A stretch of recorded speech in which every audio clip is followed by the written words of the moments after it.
Yeah, my name's Daniel Lopez with Service Master North Texas. This is Stephen Pettis with me. We're going to be doing some repairs on carpet. Some of the common things we hear a lot is once the carpet gets cut, it can't be repaired. Technically, this isn't true. We do quite a bit of our own repairs, going back in, setting them up. We're going to use basically this piece of carpet today, start separating it, putting it back together, get everything back the way it's supposed to be. So basically what we're doing is going to let the glue heat up. Again, like I said, this takes about 1-2 minutes. If you notice the light on top, it's telling us the system's on. These things actually have their own temperature control, depending on what kind of carpet we're dealing with. Sometimes we actually have to use lower heat, so we don't release it back in on this one. And again, it takes usually longer for the glue to heat up, but we can get the same effect. Once we actually get it going, you notice it'll slide very easy. And we basically slide over to the next section. These backings, now mind you, I'm using a open piece here, but these backings, once it's done, we'll actually slide together. We use the roller, and she's pieced together. Backings are tight.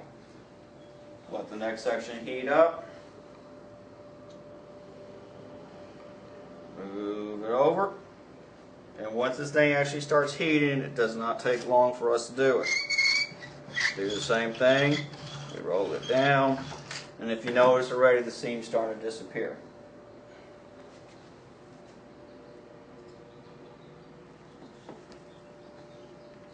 Keep going, and once the glue's heated, this thing slides very easy. Same thing. Start piecing it back together.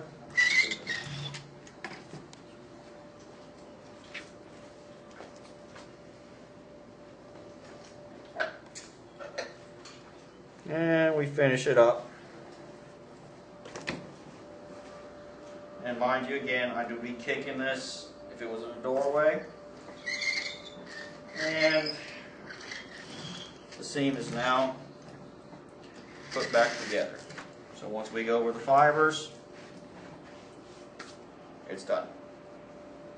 I gotta let it cool down. And once we flip it over, we've got the backings put back together, tape on both sides, they've been centered out. And again, this will take about 10 minutes for it to cool down before it actually gets its strength back.